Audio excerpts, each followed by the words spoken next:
from St. Louis Public Radio.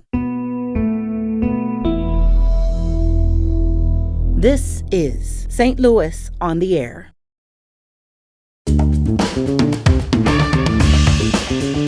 That's so tough. So, Jordan, are you at the spot where you're still looking, or have you found that house and closed the deal?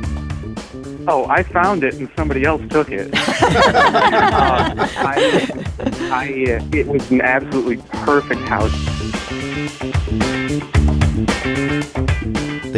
I've had buyers even look at, HVA system and be able to pick out the date so they know how old it is.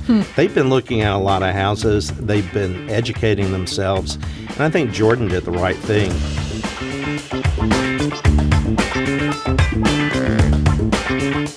Oh my gosh, I feel like I'm heard and seen listening to this call as everyone else having the same experience of lowering my expectations, lowering my search. We wanted a 3-bedroom house and we ended up with a 2.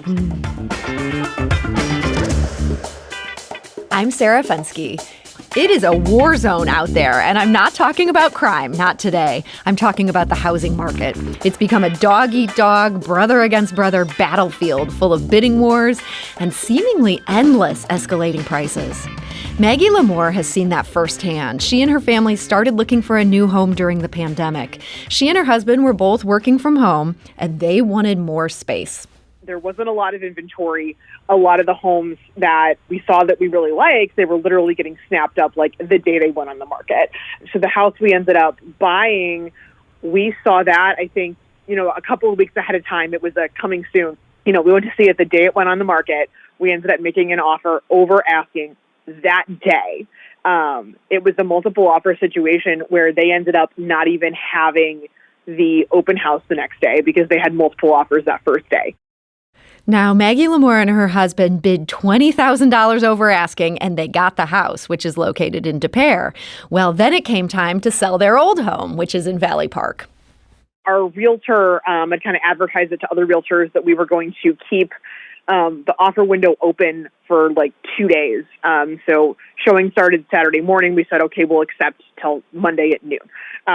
And our showing schedule was completely full Saturday, mostly full Sunday. And by Monday at noon, we had 9 offers on the table, every single one of them over asking price.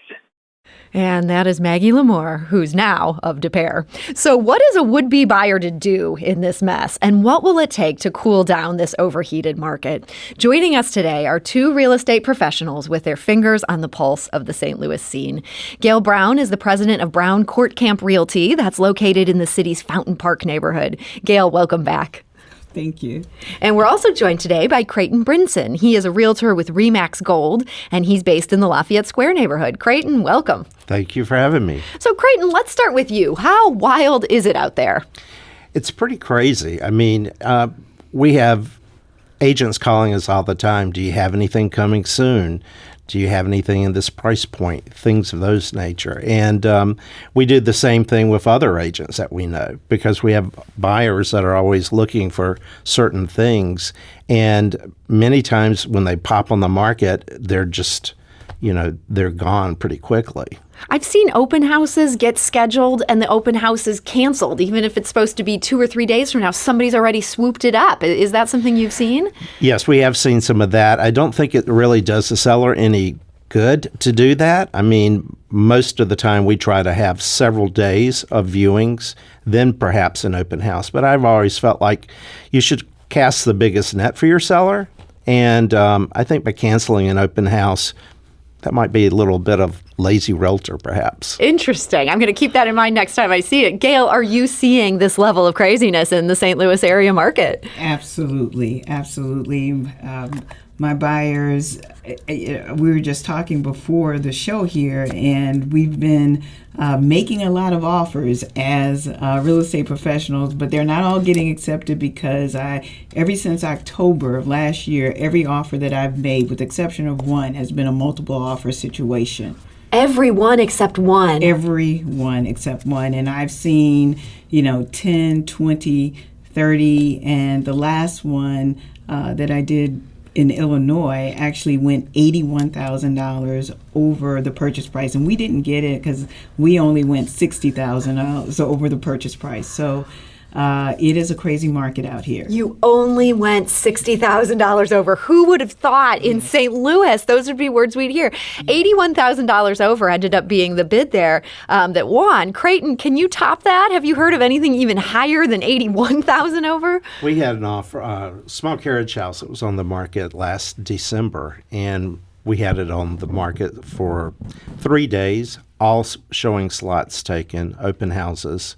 The whole 9 yards. We had 14 offers. It was priced under $300,000. Only one offer was less than $300,000, and the highest offer, which the seller did not go with, was $375,000. It was priced at $285,000. Wow. Yeah. So that is way over. Why did the seller not go with that offer?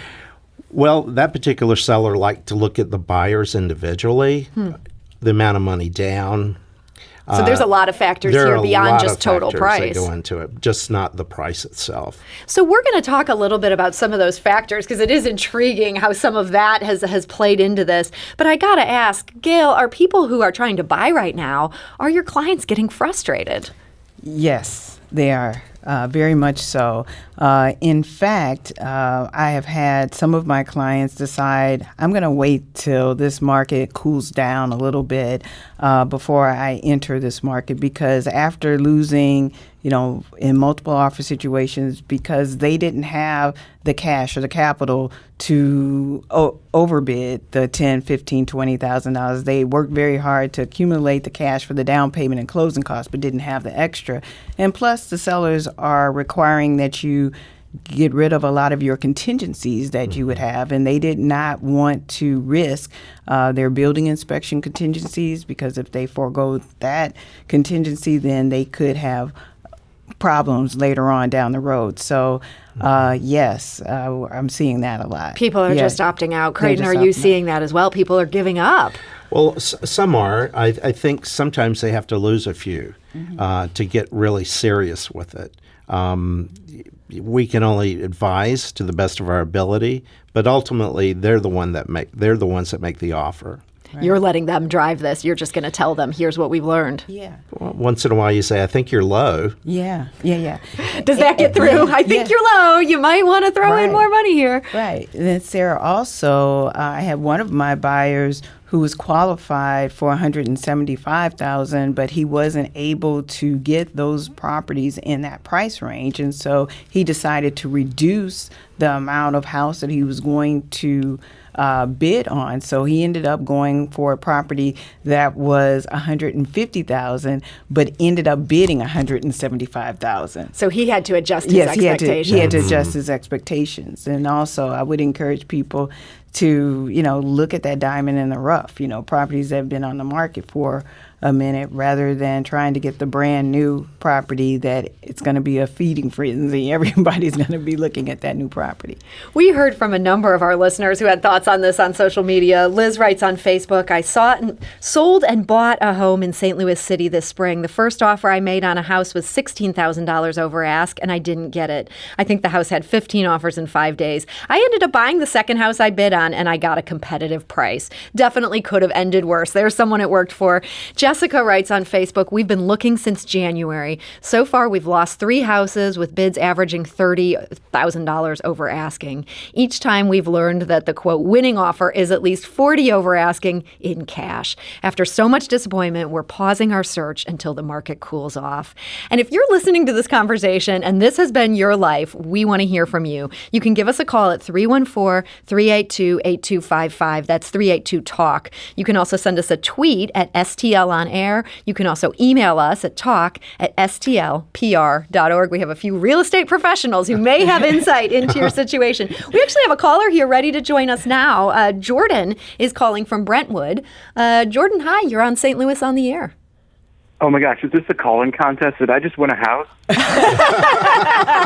I only wish I had that to offer you. Are you getting frustrated, Jordan, with the housing market out there? Absolutely, yeah. I started my search probably, the beginnings of it was over a year ago, and took a break because it was starting to get hot then, and if you weren't ready to pull the trigger right then and there, you were left in the dust, which is where I was. So I got things in order, checked out my finances, and then restarted it just a couple months ago in March and April. And I mean, same situation. If you weren't ready to pull on the decision right away, then you were left in the dust. And luckily, I was ready this time. But it's a huge decision, especially being a first-time home buyer, which I am. Oh, yeah. So first-time home buyer, and people are asking you to almost make a decision overnight. Do you feel like you can do that at this point, Jordan? So the house, well, I'm being a little idealistic where, it's such a huge amount of money that I don't want to settle for anything right now. I might be fatigued going further in my search, and that might have to change. But for right now, yeah, those split-second decisions are you have to make them. Boy, that's overnight or over an afternoon. That's so tough. So, Jordan, are you at the spot where you're still looking, or have you found that house and closed the deal? Oh, I found it and somebody else took it.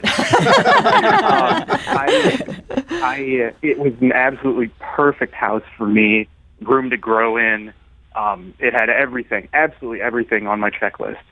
And I was the fourth best offer. I offered $35,000 over asking, waived the appraisal, but I kept the inspection. And was that maybe part of what made yours not the best offer, that you still wanted that inspection? I absolutely believe that, yeah. I'm sure the sellers got an all-cash, almost as-is deal. I mean, to no fault of their own. But as a first-time home buyer, there are certain things that I don't want to give up right now. Jordan, thank you for sharing that experience. Boy, that sounds frustrating. And Creighton, that idea of giving up a home inspection, I mean, you're putting so much money into this house. What if you get a lemon? There's no way to know that without an inspection, is there? Well, there's no way to know that for sure. But we've had more buyers go out there and they really look at the house hard. They've looked at so many that buyers are better educated than they've ever been. I've had buyers even look at, HVA system and be able to pick out the date so they know how old it is. They've been looking at a lot of houses. They've been educating themselves. And I think Jordan did the right thing. Get your finances in order. Get all the paperwork that you need to your mortgage lender. So all you need is an accepted contract, and and put your best foot forward. Gail, this idea of waiving the inspection, I mean, Creighton makes a good argument here. It still makes me queasy. Yeah, it makes me queasy as well, because I've seen some real expensive repairs come up with the building inspection. Some things that you definitely can't see when you're walking through the house, especially like the sewer lateral. Yes. I've had a sewer lateral that cost a family $11,000 to correct, a seller $11,000 to correct that. And when you're going into a house, and especially as a first-time home buyer, you may not have those reserves to make all of those repairs, and you don't want to get yourself in trouble because you're making a mortgage and then trying to make these repairs. So there's some times where it's worth getting the inspection and walking away. So I always tell my buyers, I am not an inspector. I don't know electrical. I don't know plumbing. I don't know HVAC. So if you're looking for me to guidance, I'm going to leave that to the professionals. So I always encourage them to get that building inspection. But I do know that in this market, there are some that's doing that. I just feel uncomfortable with Jordan, that. Jordan, I hope you're still there. If I can go back to you for a minute here, I want to thank you for sharing that experience. As you look at this, I mean, you had the house you wanted and it got away. Do you feel ready to plunge back in and try again? Or does that feel like you just proposed to somebody and they said no? Oh, it absolutely does, yeah. So that's a dark way to put it. I didn't mean to go there. No, but it does kind of feel like dating in a way, where you go around to all these different houses and first impressions, and but in this situation, you don't really have time to get a second date. You have to make the decision right away. So I am starting to go back into the search. took some time off because I was seeing 4, 5, 6 houses a week, and it was just exhausting and a little disheartening as well. Well, Jordan, we wish you the best of luck. I hope I speak for our realtor guests here. I believe that right one is out there. It is. Oh, it is. For sure. Thank you.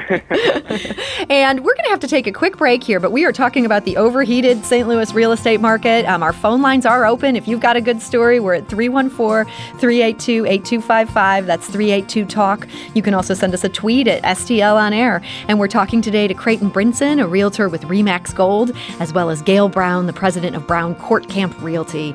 This is St. Louis on the Air on St. Louis Public Radio.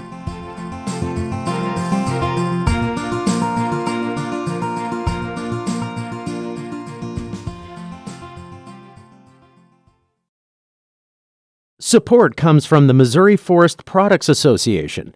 Missouri produces wood pallets, railroad ties, white oak barrels, hardwood floors, and more. Details on the variety of products made in the state are at choosewood.com.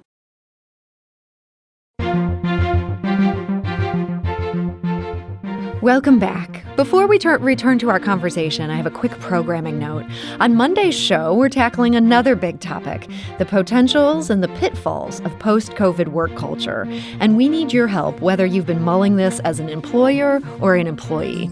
So have you been working at home during this pandemic? How do you feel about returning to the office? And if you're the boss, how do you think it's gone for employees? Whether you're remote or essential or some sort of hybrid, we want to know how you feel about it. Leave us a voicemail with your first name and where you're calling from at 314-516-6397. That is our dedicated voicemail line. And again, that number is 314-516-6397.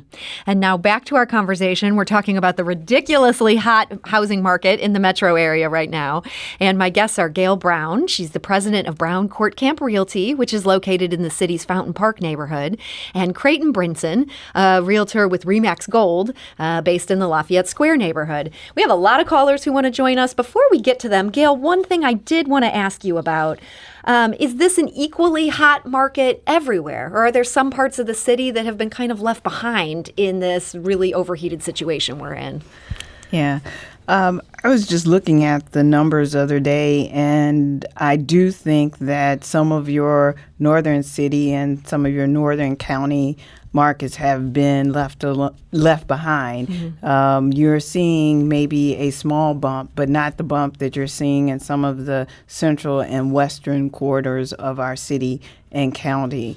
So that, if the market wasn't hot in those areas before, then just because there's lack of inventory doesn't mean that it's automatically going to make that market hot and have that great appreciation.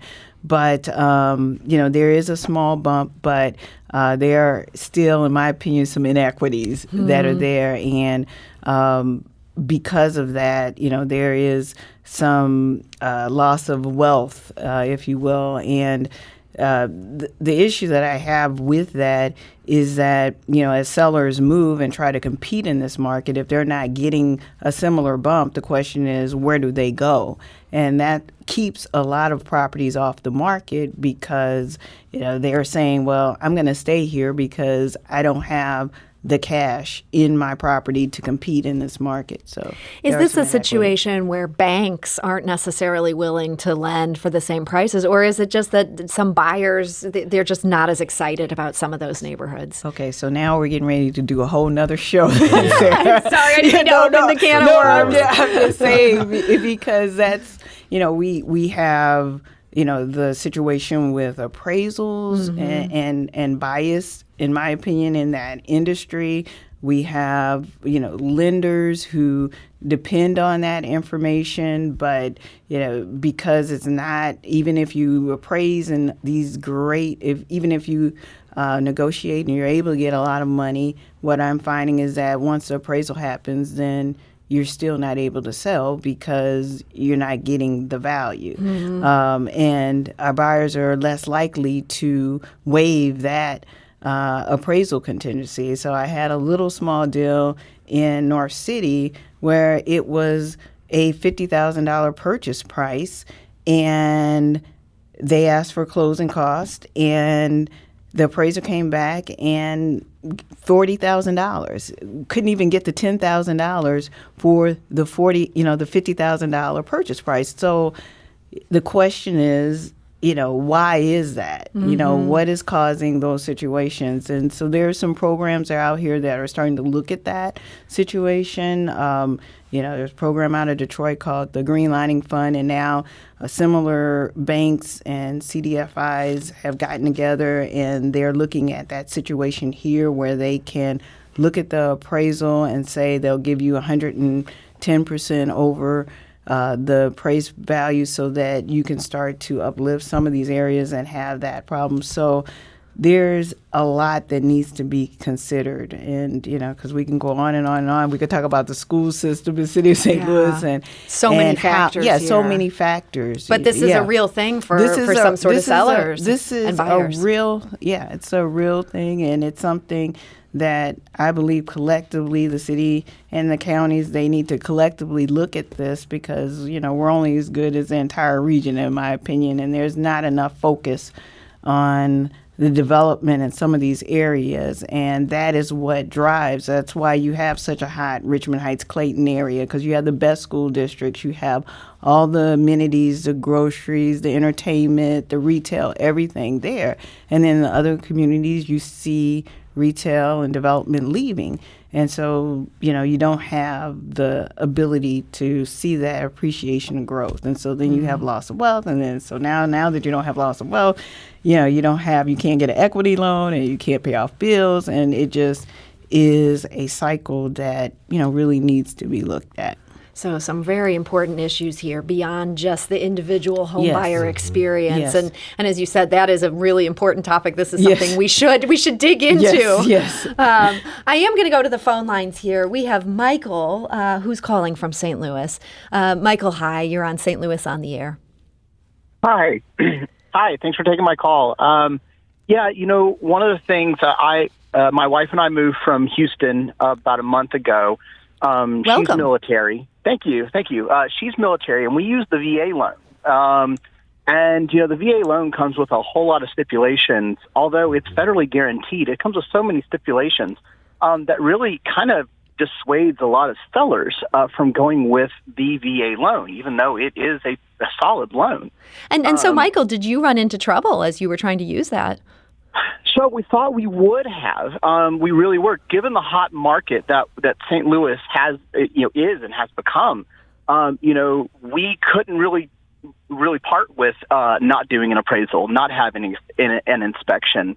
And these things are what the sellers are kind of eyeing up, as you were talking about earlier, getting rid of some of these contingencies. Yeah. And, I was kind of hoping to get some perspective from your guests on the show regarding the use of the VA loan, how they're interpreting it, how they're handling, if they have clients that have used the VA loan in this market. Michael, thank you for that question. I think that's an important topic here. I see both of my guests nodding. Gail, what are your thoughts on these VA loans? Yeah. When you have multiple, it's very unfortunate, and he's absolutely right. FHA and VA, they have minimum housing standards, so they look at the appraisal very clearly, and you have to have, they will only provide financing if you have an appraisal, so you cannot waive the appraisal. So if you're looking at two contracts and one has this waived contingency for the appraisal and the other one doesn't, then clearly the other one will get it in this market. And there are a few lenders out there that are advertising and that you can process a VA in a short period of time. But what I have found is that because of all of the requirements that you have with the VA loan, it takes longer to process. So sellers are typically looking for, a 30-day or even less turnaround. And with VA, they tell you going in, we need 60 days. And sometimes that's not long enough. And sellers just are not willing to wait in this market. So it's tough, but it's a great program to be able to, use your VA benefit and not have to put that money down. Okay, well, it's good to know there's some benefits of that. That's too bad about the drawbacks, since this is a program that should help veterans and help others. Let's go back to the phone lines. Jake is calling from Ferguson. Jake, hi, you're on St. Louis on the Air. Hello. Long-time listener, first-time caller. It's nice to meet you. My concern was because with so many houses being bought, and specifically I'm in North County, and I know earlier in the conversation we were talking about some communities that's not as invested. I'm personally invested, and I love living here. So I just want to own my first home. And as a first-time home buyer, my concern is a lot of homes are being bought by developers and landlords that can pay in cash, and then that keeps wealth from building in the community. Because I'll give you an example. My landlord owns half the houses on my block, and, it's nothing personal. It's just I would like to be a homeowner myself, so I've been saving my money, and at this point, I'm not sure how long I should wait until this bubble goes away, or if there's going to be a renting bubble. Jake, that's such a tough situation, and I feel like I'm hearing anecdotally that there are these out-of-state investors snapping stuff over, or maybe just investors. They don't have to be out-of-state. Creighton, have you seen that? Yes, we have. Quite a few out-of-state investors have come in, especially from the coast, because, St. Louis is very reasonably priced. They're coming in, and we started to see it last year with multifamilies getting 20 to 30 offers on anything from a 2-family to a 4-family. And they're also coming in and they're buying up homes that need work, and they're always cash. They have, they can close quickly. They only want to do a sewer lateral inspection, maybe look at the roof. But it's very tough to compete against them. So what advice would you give someone like Jake? It sounds like he's a younger buyer. This is important to him to get this right. Should he just wait this out? I know no realtor ever wants to say wait it out. Well, I would never say wait it out, but I think Jake it sounds like he's doing some of the right things. He's saving his money. He's stockpiling cash. And I think he might want to look a little bit outside of the current neighborhood that he's interested. A lot of times people will say they're only interested in this neighborhood or that neighborhood, but really when the market is this tight on inventory, he really should broaden his net on where he would be happy living. Well, Jake, I hope that's some advice for you. We're rooting for you. I hope you're able to find the one and make that deal. Let's go back to the phone lines. Joel is calling from Chesterfield. Joel, hi, you're on St. Louis on the Air. Hi. We moved to Chesterfield, and I have a home that's been on the market since March. Wow. And every deal has fallen through. And do you have any sense of why these deals are falling through? That seems very unusual. Yes, I don't have the only thing I can come up with is that there must be our agent. I don't understand how it works, because I've sold homes before, but she doesn't want to put a sign in the front yard, and I don't know. She says that because it's vacant, somebody may walk in and. Joel, I'm sorry you're dealing with this situation. Creighton, should Joel maybe get a second opinion on this house? I think most definitely. People that say they don't want to have a sign in the yard, well, their neighbors are all mad at them because they think they're either priced too high or priced too low. And it's ruining the neighbor's future, right? You need to cast the biggest net you can, be on the MLS, have the sign in the yard. And one thing I might advise, not knowing the property, is the cheapest thing you can do is paint. Paint is very economical. It makes everything look great. Just go through and declutter and that type of thing. Everything they say on television. But paint is the best thing you can do. Gail? Paint along with landscaping. Yes. Yeah. Mulch is very cheap. Yeah. Some great advice there. Yeah. We've heard from some listeners on Twitter. Christina writes, 6 years ago, we house hunted for months and lost a house to a much higher offer. 5 years ago, we bought our current house for $30,000 over asking. I think it's much worse now, but it's been bad for a while. Christine tweets, even when the open house isn't canceled, there are long lines and traffic jams. We had to wait almost 25 minutes in freezing weather last December for an open house. Patrick tweets, my wife and I, who are both 30, are looking to buy our first home, but everything we see for sale is ridiculously expensive for the quality and size. We can't fathom dropping so much money on a place we only half like, but we also don't want to keep renting and not build equity. Man, I mean, I just feel for people right now. Gail, what is it going to take to break through this log jam? It just feels like so many people are saying, I'm going to sit this out, but that doesn't help because then their homes aren't coming online. Yeah. We need more inventory, more inventory. So how do we get that? I know that builders are revving up, but it's going to take a minute for new housing starts to catch up to where we are in the market, but we definitely need new inventory. Back in 2008, some of the builders stopped for a minute because the market was very poor and very bad. And so now they're gearing back up, but still, in this hot market, it's just going to take a minute. So we need new inventory, and we need places for these sellers to move into. So I think that, adjusting, as Creighton said, working on your cash, just making sure that your finances are in order so that when you're putting that offer together, it's going to look the best as you compete with other offers. So. Let's go back to the phone lines. Jess is calling from St. Louis. Jess, hi, you're on St. Louis on the Air. Hi, thanks so much for having me. Yeah, thanks for joining us. What's been your story? So I just moved back home from Minneapolis, Minnesota, where my husband and I we had purchased a house in 2014 for $134,000, quaint little 2-bedroom, 1-bath, and sold it for $305 in March. Wow. So this isn't just St. Louis. There's a lot of areas that are even hotter. Oh my gosh. So fast forward, to trying to buy a home here, and we ended up I feel like I'm heard and seen listening to this call as everyone else having the same experience of lowering my expectations, lowering my search. We wanted a 3-bedroom house, and we ended up with a 2. Mm-hmm. And my I guess question is, do we think that the market is going to continue to rise? Like, will I ever see that success again?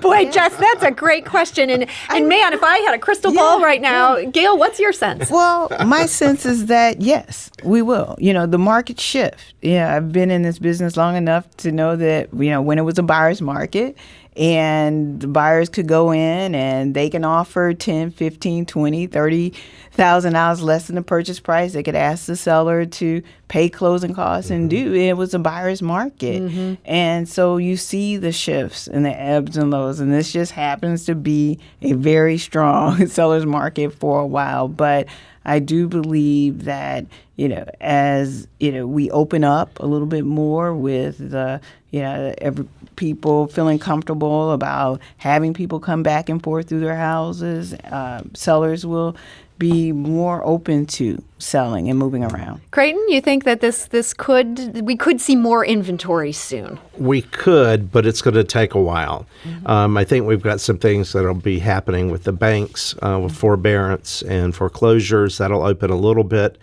Unfortunately, some people lost their jobs and things during COVID and may lose their homes.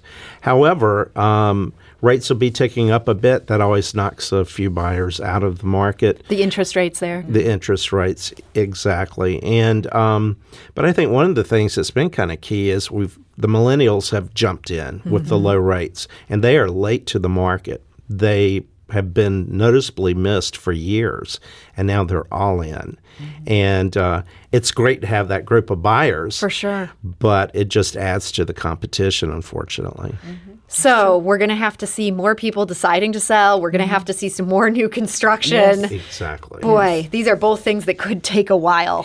You are not giving me hope that this bubble is going to pop anytime soon. And we're not saying it's a bubble. That word was not what I meant to use.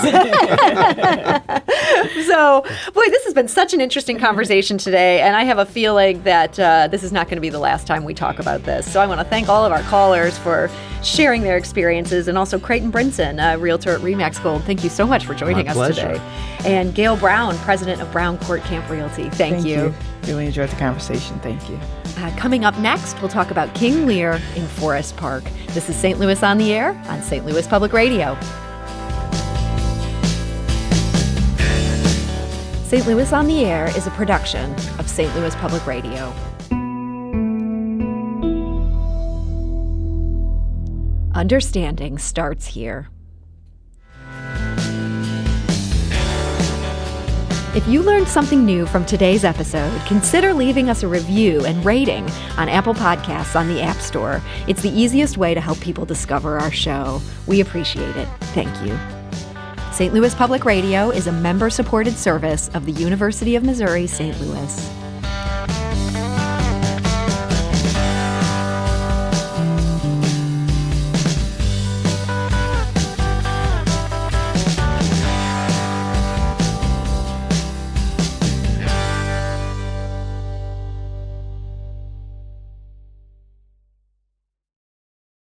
Support comes from Missouri Forest Products Association, committed to sustainable and sound conservation of the state's forests, which support more than 41,000 Missouri jobs, resulting in a $10 billion industry. ChooseWood.com.